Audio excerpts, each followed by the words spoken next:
कांग्रेस प्रदेशाध्यक्ष जीतू पटवारी का कहना है कि प्रदेश की जनता ने बीजेपी के आदिवासी अत्याचार को देखा है, बीजेपी के तानाशाह रवैये को देखा है। किस तरह से कांग्रेस के कार्यकर्ताओं को डरा धमकाकर बीजेपी ज्वाइन कराया जा रहा है, यह भी जनता देख रही है। मोदी की गारंटी सिर्फ वादों पर दिखती है। यदि युवाओं को रोजगार मिला हो, यदि महंगाई कम हुई हो, यदि भ्रष्टाचार कम हुआ हो तो जनता को मोदी को वोट देना चाहिए, अन्यथा जनता विचार करेगी। मध्य प्रदेश सरकार ने एमएसपी बढ़ाकर 2700 में गेहूं और 3100 में धान लेने का वादा किया था, जो जनता से किसानों से वादा खिलाफी है। 19 अप्रैल को होने वाले मतदान में जनता बीजेपी के वादा खिलाफी का जवाब देगी। सुनिए जीतू पटवारी मध्य प्रदेश कांग्रेस अध्यक्ष ने क्या कुछ कहा।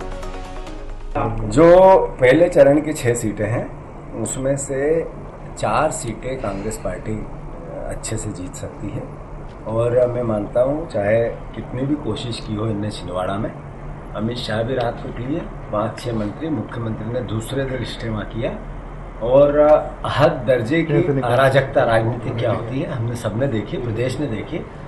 मुख्यमंत्री, पूर्व मुख्यमंत्री उनके घर पे छापे डाले गए।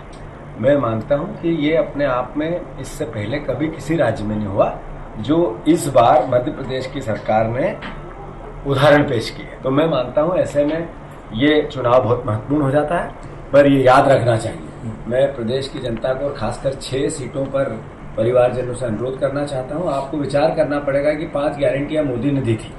उन 5 गारंटियों में गेहूं के समर 2700 का दाम था, 3100 हमारे धान का दाम था, 3000 बहनों के थे, 4500 4500 का गैस सिलेंडर था, एक भी पूरा नहीं हुआ। यही लोग थे जो जीत के आए हैं, इन्होंने ही कहा था।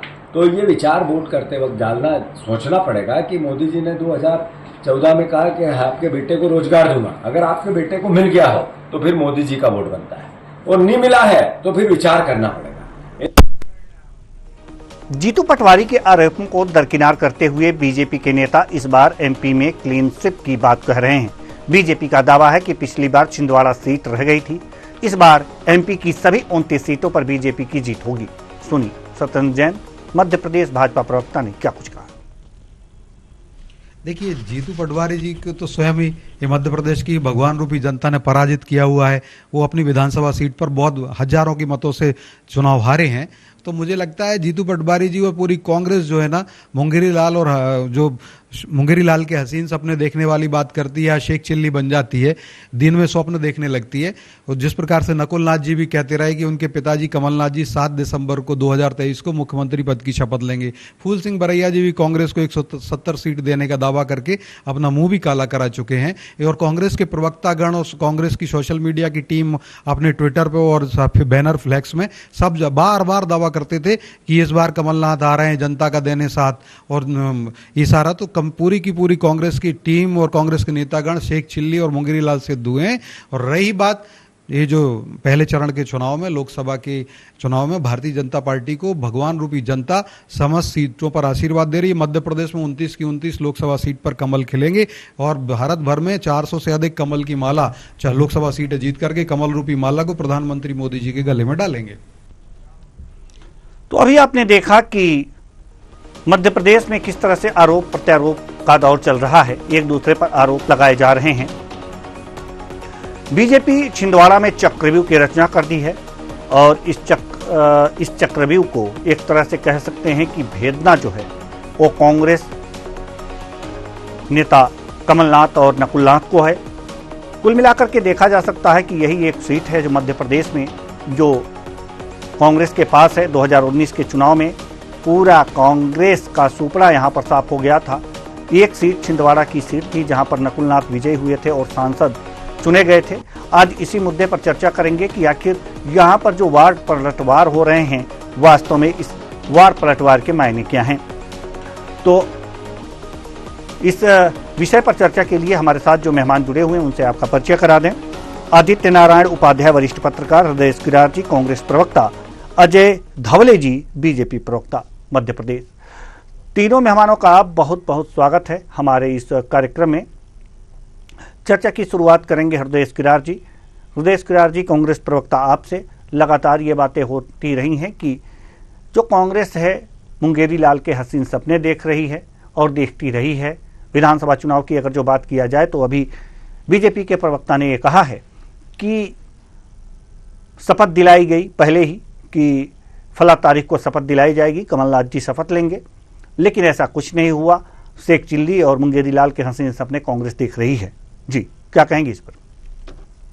सभी को रामनवमी की बहुत बहुत शुभकामनाएं। आपको भी रामनवमी की दर्शकों की तरफ से हार्दिक शुभकामनाएं। देखिए क्या है कि भारतीय जनता पार्टी जो अच्छी तरह जानती है कि जिस ढंग से प्रदेश के अंदर कमलनाथ की सरकार बन रही थी और पब्लिक के बीच में ये मैसेज था, और आप लोग मीडिया भी पूरा ये कह रहा था कि भारतीय जनता पार्टी भी स्वीकार कर चुकी थी कि प्रदेश में माननीय कमलनाथ जी के नेतृत्व में कांग्रेस सरकार बना रही है। और जिस ढंग से भारतीय जनता पार्टी के लोग जन सैलाब के रूप में, बड़े बड़े रैलियों के रूप में कांग्रेस में शामिल हो रहे थे, आवाज इनको हो रही है जी, इसे दुरुस्त करा रहे हैं हम, आप जारी रखिए। जिस ढंग से जन सैलाब के साथ में बड़े बड़े नेता हजारों गाड़ियों के रूप में कांग्रेस में शामिल हो रहे थे, ये आपने सबने देखा है। और भारतीय जनता पार्टी के बड़े बड़े नेता कांग्रेस की तरफ आए थे और सभी लोग ये कह रहे थे हमने कांग्रेस को वोट दिया है, तो वोट गया कहां? और कमलनाथ जी के नेतृत्व में जो प्रचंड सरकार बन रही थी, आखिर हुआ क्या है जो जनता को बीच में समझ में आया? ये बोल रहे हैं कि जनता जनार्दन ने ईवीएम के माध्यम से जिस ढंग से भारतीय जनता पार्टी ने खेल किया और मध्य प्रदेश के अंदर जो चुनी सरकार को 15 महीने की सरकार को गिराया, ये जनता समझ चुकी है। जैसे मोदी जी की गारंटी की बात करते हैं, मोदी जी गारंटी आप देखिए, मोदी जी गारंटी फेल हो चुकी है ना। 15-15 लाख रुपए आए हैं, काला धन नहीं आया है, जिस ढंग से एमएसपी में किसानों को पैसे प्राप्त हुए, तो ये भारतीय जनता पार्टी को अच्छी तरह पता है। और इनके संकल्प पत्र में युवाओं के लिए कोई रोजगार की व्यवस्था है ना महिलाओं के लिए है। और देश के अंदर जनता और बेरोजगारी जिस ढंग से है, जनता अच्छी तरह समझ चुकी है। और इस बार जीतू पटवारी जी के नेतृत्व में जिस ढंग से हमने मध्य प्रदेश के अंदर तैयारी की है, और अभी आज 5वें चरण के जो चुनाव का आज समय है, और हम इन 6 सीट में से हमारी कोशिश है कि सभी सीटों पे हम कोशिश जीतेंगे और भारतीय जनता पार्टी को जवाब देंगे। चलिए, भारतीय जनता पार्टी को सभी सीटों पर कड़ी टक्कर देंगे और ज्यादा से ज्यादा सीटें जीत करके जवाब दिया जाएगा। जी, अजय धौले जी बीजेपी प्रवक्ता हमारे साथ जुड़े हुए हैं। अजय धौले जी, जवाब देने की तैयारी में कांग्रेस है। मध्य प्रदेश के छिंदवाड़ा में बीजेपी ने चक्रव्यूह बना रखा है, घेरने का प्रयास किया जा रहा है, लेकिन वहां भी उस चक्रव्यूह को तोड़ने में अपने आप को सक्षम पा रही है कांग्रेस। साथ ही साथ अन्य सीटों पर भी वो कड़ी टक्कर देने का दम भरती है। क्या कहेंगे आप?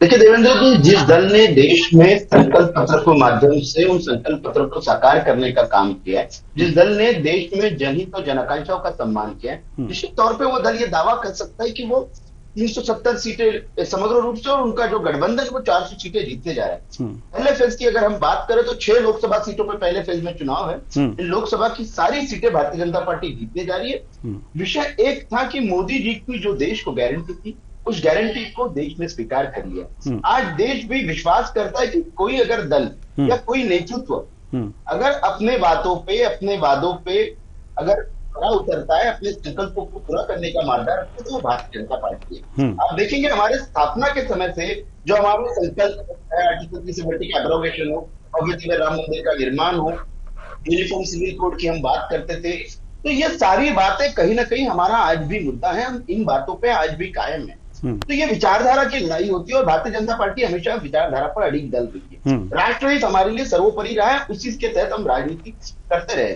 तो जब चुनाव आते हैं, चुनाव में यही मुद्दे देश की जनता के सामने रखते, प्रदेश की जनता के सामने रखते हैं और इन्हीं बातों पर वोट मांगते हैं। कांग्रेस अगर विकास के एजेंडे पे बात करे तो 10 वर्षों का यूपीए के शासनकाल है और 10 वर्षों का एनडीए का शासनकाल है। कंपैरेटिवली एनालिसिस देश की जनता ने करना है, हम राजनीतिक दल के तौर पर एनालिसिस नहीं करेंगे। और ये देश की जनता ने 2014 में, 2019 में, फिर 2023 के विधानसभा चुनाव में बार बार ऐतिहासिक बहुमत के माध्यम से ये सिद्ध कर दिया है कि उसे भारतीय जनता पार्टी पे भरोसा है, आदरणीय मोदी जी की गारंटी पे भरोसा है। लेकिन आज भाजपा के पास क्या है? हमारे पास 10 सालों के कामों का इतिहास है, अगले आने वाले 25 वर्षों के लिए विजन है। ये करने के लिए हमारे पास कार्यक्षमता है। तीसरा, हमारे पास सक्षम नेतृत्व है। तो यह सब जब किसी दल के पास होता तो निश्चित तौर पर उसे अपने कैंपेन पे, अपने देश की जनता पे विश्वास होता है। और निश्चित तौर पे ये विश्वास 4 जून को जब ईवीएम के माध्यम से नतीजे खुलेंगे, ईवीएम खुले, भारतीय जनता पार्टी को ऐतिहासिक बहुमत मिलने जा रहा है मध्य प्रदेश। चलिए, भारतीय जनता पार्टी को ऐतिहासिक बहुमत मिलने जा रहा है। आदित्य नारायण जी, हम आपके पास आना चाहेंगे। मध्य प्रदेश की चुनावी सरगर्मी को आप बड़े ही नज़दीकी से देख रहे हैं, यहाँ के समीकरण को आप बहुत ही मजबूती से देख रहे हैं। अगर जो बात किया जाए आंकड़ों की, तो अगर जो देखा जाए तो मध्य प्रदेश में, अगर जो पूरे देश में 55% लोग अगर जाति पर मतदान करते हैं तो यह आंकड़ा यहाँ पर 65% के करीब है। जातीय राजनीति पर ज़्यादा लोग, मतलब 65% लोग जो है जाति देख करके वोट डालते हैं। ऐसे में ये जो समीकरण बन रहा है, चाहे कांग्रेस बना रही है, चाहे बीजेपी बना रही है, जातियों से अलग होकर के तो नहीं बना रही होगी। ऐसे में ये समीकरण कितना जोरदार, जातीय समीकरण मध्य प्रदेश में कितना जोरदार देखने को मिल रहा है पार्टियों के द्वारा।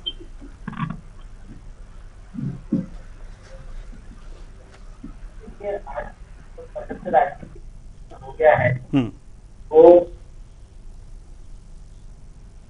जातिगत समीकरण का हो गया है।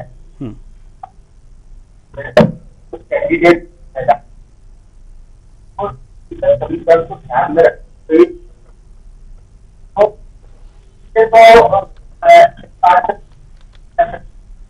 जातिगत समीकरण को चुनाव, लेकिन मेरा कहना है कि आपने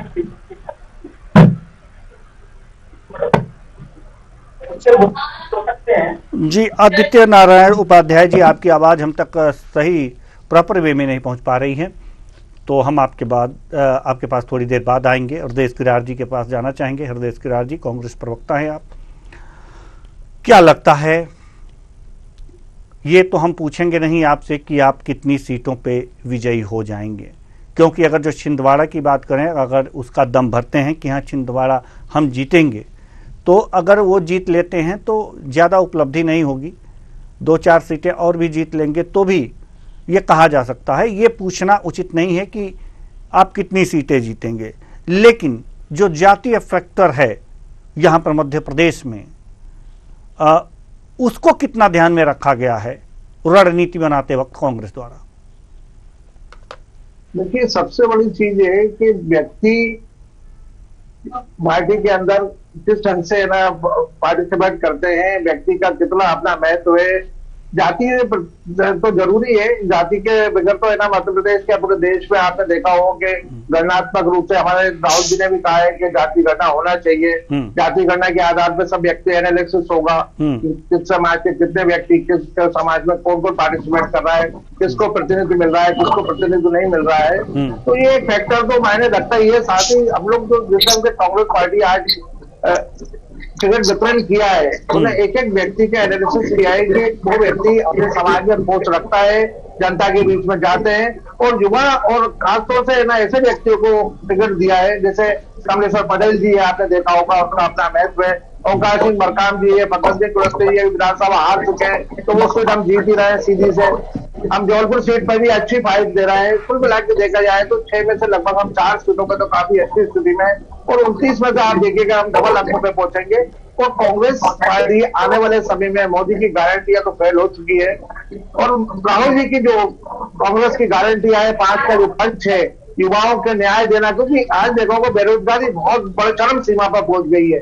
आज 30 लाख लोग IIM करने के बाद, IIT करने के बाद बच्चे बेरोजगार है। ऐसे लोगों को, क्योंकि भारतीय जनता पार्टी जिस ढंग से देश की नवरत्न कंपनियों को बेचा है प्राइवेट सेक्टर में, तो नौकरियों की स्थिति आप देख ही रहे होंगे। युवाओं को रोजगार की हालत देख रहे होंगे, जितने जिस ढंग से स्टार्टअप और जो इन्हें MSME के जो इन्हें इवेंट किए हैं, वो इवेंट में करोड़ों रुपए खर्चा किए हैं, लेकिन युवाओं को रोजगार नहीं उपलब्ध हो रहा है। महिलाओं की, ये तो मुद्दे हैं, मुद्दे की बात होगी हृदय किरार जी, मुद्दे की बात होगी। अब चूंकि जातीय समीकरण के बारे में आपसे मैंने बात की है, तो आपने बड़े खुले दिल से इस बात को स्वीकार कर लिया है। हालांकि राजनीतिक पार्टियां इतना जल्दी स्वीकार नहीं करती, इसके लिए हम आपको बहुत बहुत धन्यवाद देते हैं कि आपने इस बात को खुले दिल से स्वीकार किया। अब बीजेपी के पास हम चलते हैं, अजय धौले जी के पास। राम को हम लाए हैं, ये बात और राम मंदिर की बात, ये पूरे देश में इस बात का ढिंढोरा तो बीजेपी पीट ही रही है। साथ ही साथ इस बात को तो अपने पक्ष में कर ही सकती है, क्योंकि अब सत्ता आपकी है, तो हाई कोर्ट, सुप्रीम कोर्ट के आदेश के बाद मंदिर निर्माण आपने काम कराया, ठीक है, इसको अपने खाते में तो आप लिख ही सकते हैं, इसमें कोई दो राय नहीं। मंदिर की राजनीति आप शुरू से भी करते रहे हैं, लेकिन सवाल यहां पर जात की राजनीति की है। जात की राजनीति को कितना आप महत्वपूर्ण मान करके आपकी पार्टी रणनीति बनाई है, यह हम आपसे जानना चाहते हैं। देखिए देवेंद्र जी, भारतीय जनता पार्टी जाति की राजनीति में विश्वास करती है। वो 4 जातियों को मानती है, जिसमें हम ज्ञान की बात करते हैं, जिसमें गरीब है, जिसमें हमारा अन्नदाता है, जिसमें युवा है और नारी शक्ति है। आप देखेंगे भारतीय जनता पार्टी का समूचा नेतृत्व, चाहे हमारे केंद्र का नेतृत्व या प्रदेशों का नेतृत्व, इन 4 जातियों के लिए समग्र रूप से समर्पित होने की बात करता है। हमारी नीतियां, हमारी योजनाएं या भारतीय जनता पार्टी के जो क्रियान्वयन के काम, ये सारी इन जातियों को ध्यान में रख के ही होती है, जिसमें गरीब के लिए योजनाएं बने, जिसमें अन्नदाता के लिए योजनाएं बने, जिसमें युवाओं के लिए योजनाएं बने, जिसमें नारी शक्ति के लिए योजनाएं बने। तो भाजपा हमेशा से समग्र रूप से इन सभी को संभालने की, इन सभी के उत्साहवर्धन की बात करती है। और निश्चित तौर पे आज देश सबका साथ, सबका विकास, सबका प्रयास और सबका विश्वास की जो बात कर रहा है, आज प्रधानमंत्री श्री नरेंद्र मोदी जी बेरोजगारी की हालत आप देख रहे हैं कि युवा को रोजगार मिल पा रहा है क्या? ये बात कर रहे हैं कि है ना, उसकी गारंटी की बात, मोदी जी काला धन लेके आए क्या? 15-15 लाख रुपए लोगों के खाते में पहुंचे क्या? तो ये स्थिति आज आप भारतीय जनता पार्टी के प्रवक्ता इस चीज को बताएं कि कहाँ है मोदी की गारंटी है, कहाँ है युवाओं को रोजगार, कहाँ है किसानों को देना, उनकी धान की कीमत मिल रही है, गेहूं की कीमत मिल रही है, किसान परेशान है, किसान बीमा की स्थिति क्या है? पक्ष का नेता तक के कांग्रेस नहीं बना पाती। आपकी आज स्थिति यह है कि आज आपका सदन में, लोकसभा में विपक्ष के नेता का पद भी आपको मिलने लायक सीटें नहीं आती। तो मुझे लगता है पहले इन बातों, देखिए ऐसी स्थिति नहीं है। भारतीय जनता पार्टी के ना लोग अच्छी तरह जानते हैं, जिस ढंग से भारतीय में माहौल बना रखा है, लोगों को जिस ढंग से आप लोग जो कर रहे हैं, इसको भारतीय जनता पार्टी आम जन जान चुकी है। भारतीय जनता पार्टी करनी है पत्नी को सबको पता है, मिला है, लेकिन अच्छे विपक्ष की भूमिका निभाई है। देश को इस तरह से भरगलाने की राजनीति, जाति बाती में बांटने की राजनीति अगर आप करेंगे, तो मुझे लगता है आपको फिर से मुक्की खानी पड़ेगी। इस बार तो वो 44 का जो देखिए, आप लोग जिस ढंग से है ना भेदभाव की राजनीति करते हैं, कांग्रेस ने करती, बाद में सबका साथ सबको लेकर चलने की बात है। भारतीय जनता पार्टी की तरह कांग्रेस नहीं है, फटाफट करती है। भारतीय जनता पार्टी के अंदर जिस ढंग से कार्य करी, तो 13 लोगों के बीच उजागर है, लोगों के बीच में लेकर आप काम कर रहे हैं, वो कांग्रेस नहीं करती है। कांग्रेस समाज सबको लेकर काम करती है। आज कांग्रेस ने देश के अंदर 17 साल में राज किया है, हम चलाएंगे 10 साल का आप हिसाब दीजिएगा तो जनता जान जाएगी। कभी लाख की बात आपके कभी ना कभी आज स्थिति देखिए क्या स्थिति है देगा, लेकिन उसमें मुद्दों से हटके राजनीति नहीं होनी चाहिए। आज देश विकास की बात कर रहे हैं, आप जातिगत जनगणना की बात कर रहे हैं, आप सबकी संपत्ति समान रूप से बांटने की बात कर रही है, क्या मुद्दे? आपको लगता है ये मुद्दे करने चाहिए? चलिए कर सकते हैं, पैसों अच्छी गिनती कर सकते हैं, तो ठीक है, सामाजिक और आर्थिक समानता हर व्यक्ति को मिलेगी। ठीक है। वरिष्ठ पत्रकार हमारे साथ आदित्य नारायण उपाध्याय जी हैं। आदित्य नारायण उपाध्याय जी, जैसे कि हमने अभी दोनों मेहमानों से पूछा और जातिगत समीकरण के बारे में पूछा, तो कांग्रेस ने तो बड़े हृदय से स्वीकार कर लिया कि हाँ, जातियों की राजनीति की जाती है और जातियों के आधार पर ही समीकरण कुछ बनाए जाते हैं। साथ ही साथ अजय जी ने ये बातें कही हैं कि मोदी जी ने 4 जातियां बना दी हैं और इन्हीं 4 जातियों पर हम राजनीति कर रहे हैं और इसी पर रणनीति बनी है। क्या लगता है कि जो बीजेपी ने जो 4 जातियां बनाई हैं, ये रणनीति कारगर होगी 2024 लोकसभा चुनाव में? अब तक क्या इसमें धार दे पाई है बीजेपी इन 4 जातियों पर? देखिए, मेरा इसमें ये कहना है कि देश की जनता को किसी भी वर्ग विशेष में विभाजित करना ये लोकतंत्र के, स्वस्थ लोकतंत्र की निशानी नहीं हो सकती।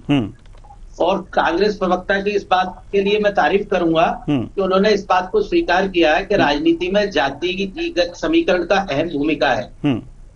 मध्य प्रदेश में विधानसभा चुनाव के पहले ये सभी जानते हैं कि भारतीय जनता पार्टी की सरकार ने ही 16-18 ऐसे कुछ जातियों के आधार पर आयोग बना दिए थे और उन सबके अध्यक्ष अलग अलग जाति वर्ग के लोगों को राज्य मंत्री दर्जा देकर के उस जाति को संतुष्ट करने की कोशिश की गई थी। लेकिन चुनाव के ऐन पहले जब कैंडिडेट डिसाइड हो चुके हैं, महासमर में दोनों पार्टियां कूद चुकी हैं, तो आज इस बात की चर्चा करना उतना ज्यादा महत्वपूर्ण नहीं है। महत्वपूर्ण ये बात है कि विपक्षी पार्टियां क्या देश के मुख्य मुद्दे जैसे जीतू पटवारी मुद्दे पे हम आते हैं, मुद्दे पे हम आते हैं, की बात करते हैं, नहीं मुद्दे पे आते हैं। हमारा प्रश्न ये है जी, हमारा प्रश्न ये है आदित्य जी को जनता तक पहुंचाने में सफल हम उन मुद्दों पे आते हैं। हमारा अगला सवाल मुद्दों से संबंधित ही था, लेकिन जो जातीय समीकरण बनाया गया और उस पर कितनी धार दे पाई है बीजेपी, जैसे कि भी 4 जातियों की बात की है, गरीब, अन्नदाता, महिला, युवा, इनको कितना धार दे पाई है, हमारा सवाल यहां था कि कितना धार दे पाई है। हालांकि इन्होंने तो कांग्रेस इस मामले में मेरा कहना है कि 80 करोड़ लोगों को यदि खाद्यान्न फ्री में उपलब्ध कराया जा रहा है तो ये इस बात का प्रमाण है कि ये जो वर्ग है वो वर्ग क्या सक्षम हो गया है। 10 साल के शासन काल में भारतीय जनता पार्टी के और उसके पहले 65-70 साल के कांग्रेस के शासन काल में क्या हम लोग देश के 80 करोड़ लोगों को इतना सक्षम नहीं बना पाए कि वो अपना पैसे से खर्च कर करके खाद्यान्न जो है अपना इकट्ठा कर सके और खाद्यान्न खा सके। तो ये सब मुद्दे हैं, इन मुद्दों पर चर्चा होना चाहिए। जी बिल्कुल बिल्कुल। अगर जो गरीबों पे ध्यान दे रही है, अगर बीजेपी अछूती है जी, अगर बीजेपी गरीबों पे ध्यान दे रही है तो 80 करोड़ लोगों को मुफ्त राशन भी बांटे जा रहे हैं, तो इसके तर्क क्या हैं? खैर ठीक है, अब हम अगला सवाल प्रदेश किरार जी से लेंगे, क्योंकि मुख्य विपक्षी पार्टी के रूप में अभी आप हैं। कांग्रेस ही मुख्य विपक्षी पार्टी के रूप में है पूरे देश में, अगर जो कहा जाए तो यहां पर सबसे बड़ी बात यह हो जाती है कि जनता की बात रखना, जो सरकार काम कर रही है उसकी आलोचना करना, जो अच्छे काम कर रही है उसकी सराहना करना, ये एक विपक्ष का काम है। ऐसे में जनता के मुद्दे को भी उठाना और सरकार तक पहुंचाना, अगर नहीं सुन रही है तो विभिन्न तरीकों से उसके कान के पर्दे खोलना। इस समय जो मध्य प्रदेश की जो राजनीति है, 2024 लोकसभा चुनाव चल रहे हैं, इसमें किन किन मुद्दों को विशेष रूप से उठा रही है और उठाने का तरीका क्या है? जल्दी से। देखिए, सबसे बड़ा मुद्दा तो बेरोजगारी है। जिस ढंग से देश के अंदर और प्रदेश के अंदर engineering college, medical college, IIT, IIM बने हुए हैं, हजारों बच्चे निकलते जा रहे हैं। आज उनके रोजगार की स्थिति क्या है ये आपको पता है। भारतीय जनता पार्टी इस स्थिति में बिल्कुल नाकाम हो चुकी है, क्योंकि उनके पास कुछ देने को बचा ही नहीं है। क्योंकि इनने जिस ढंग से प्राइवेटाइजेशन करा इस देश के अंदर, रेल बेच दी, जो रेल हमेशा प्रॉफिट में, लालू प्रसाद यादव जी के टाइम प्रॉफिट में जाती थी, क्या इनके टाइम में कैसे वो ना घाटे में चली गई? आज जिस स्टेशन पे आम आदमी की पहुंच होती थी वो आदमी पहुंच नहीं पा रहा है। जनरल बोगियों की संख्या कम कर दी, बुलेट ट्रेन की जरूरत कर दी, तो 80% आबादी को हम कैसे आगे बढ़ाएंगे? तो इसलिए आम जन को सबसे बड़ी चीजें सुविधाएं चाहिए। जिस ढंग से बेरोजगारी की हालत आप देख रहे हैं, जिन्हें जो लोग राशन दे रहे हैं, राशन की जगह काम दीजिए ना एक एक आदमी को, क्यों काम नहीं दे पा रहे हैं? श्रमिक मनरेगा कि उसमें आपको लोगों को पैसे दीजिए जिससे वो लोग आपको काम करके सुदृढ़ हो सके। अब राशन देने के नाम पे उनको और बेरोजगारी की तरफ लेके जा रहा है। तो ये विशेष मुद्दे हैं जिन पे हमको काम करना चाहिए। किसानों के लिए काम करना चाहिए, क्योंकि हमारा देश का अन्नदाता किसान है। जो किसान को अपनी लागत का पैसा नहीं मिल पा रहा है, जो MSP में जिसने मोदी की गारंटी के रूप में कहा था, वो कहाँ मिल पा रहा है? धान की कीमत नहीं मिल पा रही है, किसानों के कर्जे माफ नहीं हो पा रहे। तो कहने का मतलब ये आप लोग शुरू से कहते आ रहे हैं, अवधेश किरार जी बुरा मत मानिएगा, आप लोग बहुत पहले से कहते आ रहे हैं इस बात को, लेकिन हमारे कहने का तात्पर्य है कि ये मुद्दे तो हैं, बेरोजगारी का मुद्दा तो है, लेकिन बेरोजगार उद्वेलित अगर जो नहीं होंगे तो आपको राजनीतिक लाभ कैसे मिलेगा? हम इस समय शुद्ध राजनीतिक बात कर रहे हैं, शुद्ध राजनीतिक बात और शुद्ध राजनीतिक रणनीति की बात कर रहे हैं। अगर आप कह रहे हैं, ये मान रहे हैं कि बेरोजगारी प्रमुख मुद्दा है आज देश का, तो क्या बेरोजगार आपकी बात सुन रहा है? सवाल यह है, अगर बेरोजगार आपकी बात नहीं सुन रहा है तो उस मुद्दे का क्या अचार डालेंगे? क्या नहीं है बेरोजगार और कि महिलाएं, खासतौर से युवा बेरोजगार तो इस बात की तरफ देख रहे हैं कि जो गारंटी मोदी जी को जिस विश्वास के साथ हमने दिया था वोट, वो बिल्कुल फैल हो चुका है। आज उनके रोजगार के कोई भी उद्योग आप देखिए, कौन से उद्योग चालू किए हैं। जो बच्चे वेल क्वालिफाइड है उनको आपने एमएसएमई के माध्यम से क्या रोजगार दिए? पब्लिक के बीच में एक मैसेज है, जनता सुन रही है और बेरोजगार इस बार कांग्रेस जानता है कि मोदी जी की बातों से कुछ होने वाला नहीं है और विकल्प के रूप में राहुल जी की तरफ देख रहे हैं, जो बिल्कुल युवाओं के साथ जा रहे हैं। और इस बार प्रदेश के अंदर से देश में भी आप देखिएगा कांग्रेस अलायंस इस बार है ना बहुत अच्छे पदों से आगे बढ़ेगी और हो सकता है कि कांग्रेस देश में सरकार बनाएगी। ठीक है, इसका मतलब आपके कहने का तात्पर्य यह है कि युवा बहुत तरीके से हमारी बात सुन रहा है, ये समझ रहा है और युवा हमारे साथ है। बीजेपी प्रवक्ता अजय धवले जी के पास हम जाना चाहेंगे। युवाओं और बेरोजगारी की समस्या विपक्ष उठा रहा है और उसकी रणनीति विपक्ष की यह है कि युवा हमारे साथ हो जाएं। युवाओं के लिए आपने भी रणनीति बना रखी है। ये जो 4 जातियां आपने खींची हैं, इसमें से 1 जातियां युवा की हैं, तो जब ये नौकरी की बात करेंगे, रोजगार की बात करेंगे, ऐसे में अगर खाली हाथ है युवाओं का, तो युवाओं को अपनी तरफ राजनीतिक तौर पर किस तरह से खींच पाएंगे? क्योंकि आने वाला जो अभी 19 तारीख को प्रथम चरण का चुनाव है, उसमें युवा बीजेपी को वोट करे, कैसे उसे भरमा पाएंगे आप? देखिए देवेंद्र जी, भरमाने का कोई विषय नहीं होता। भारतीय जनता पार्टी किसी भी वर्ग विशेष को भरमाने का काम नहीं करती जी। हमने जो बात उनके लिए बात कही, नहीं, हम एक बात हम रोकना चाहेंगे आपको, थोड़ा सा रोकना चाहेंगे कि भरमाने का काम तो सभी राजनीतिक पार्टियां करती हैं, अगर जो सच्चे दिल से कहा जाए। जो अब कोई कम कोई ज्यादा, चलिए आगे बढ़िए। देवेंद्र जी, मैं यही कह रहा था कि हम वास्तविकता की राजनीति करते हैं। देश के युवा आज किसके साथ में खड़े? आज देश में जब हम लोगों को शासन मिला था भारतीय जनता पार्टी को, कितने स्टार्टअप थे? आज देश में कितने यूनिकॉर्न स्टार्टअप है, कितना मिलियन का टर्नओवर है, ये सब देश की जनता देख रही है। स्वरोजगार के कितने लोगों ने स्वरोजगार के रूम लिए, अपना खुद के इंडस्ट्री स्टार्टअप किए, खुद के बिजनेस स्टार्टअप किए। देश का युवा ये भली भांति जानता है। देश का उस युवा के साथ में नहीं खड़ा है जो 20 वर्ष से युवा है, लॉन्च रिलॉन्च बार बार चुनाव हारते जा रहा है, फिर भी वो युवा बना है।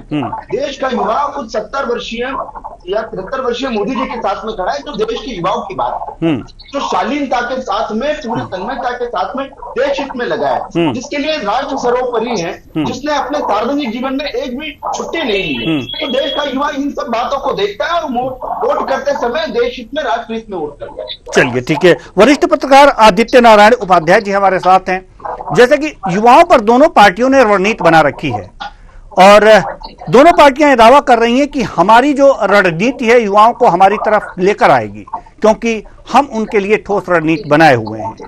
आदित्य नारायण जी, हम आपसे जानना चाहते हैं कि ये जो दोनों पार्टियां युवाओं को लेकर के रणनीति की बात कर रही हैं, किनकी रणनीति पर युवा ज्यादा प्रभावित होता दिख रहा है?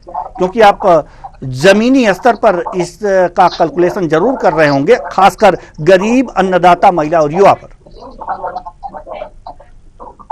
देखिए, जहां तक युवा की बात है तो भारतीय जनता पार्टी की जो केंद्रीय सरकार है उसने शासकीय नौकरियों को वरीयता देने की जगह एमएसएमई और उद्योग के क्षेत्र में, टेक्नोलॉजी के क्षेत्र में प्राइवेटाइजेशन के जरिए युवाओं को जोड़ने की कोशिश की है।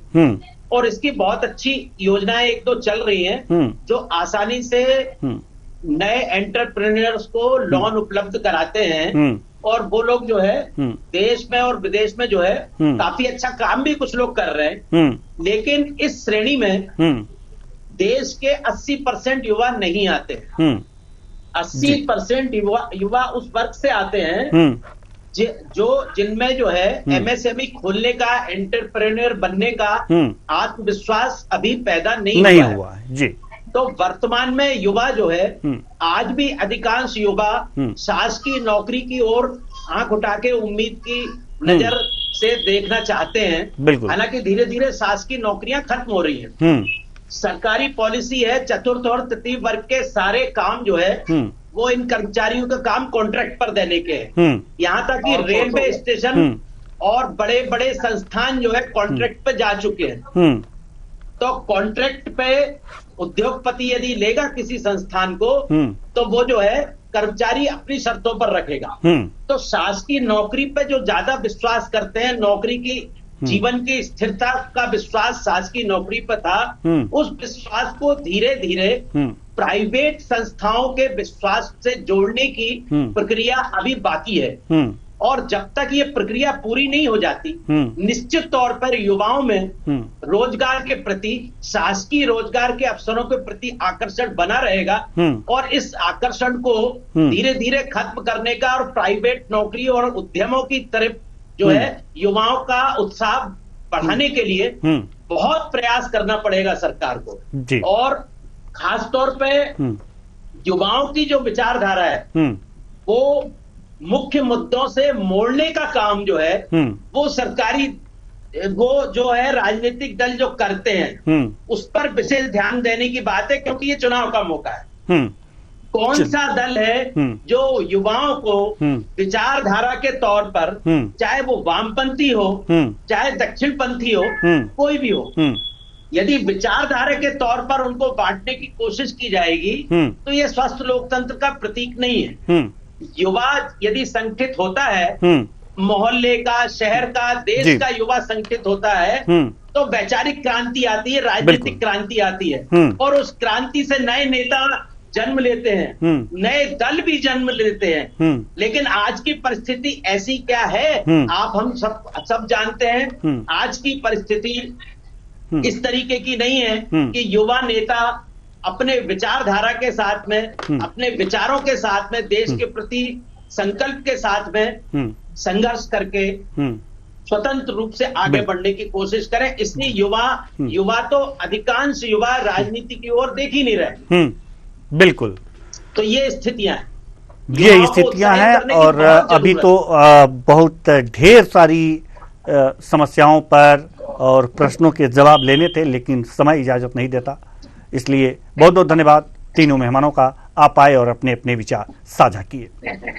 तो कुल मिलाकर के देखा जा सकता है कि 24 का रण है, पहला चरण है। 19 अप्रैल को पहले चरण के रण में मतदान होगा और जो भी योद्धा चुनाव के रण में उतरे हैं उनके भाग्य का फैसला जनता करेगी।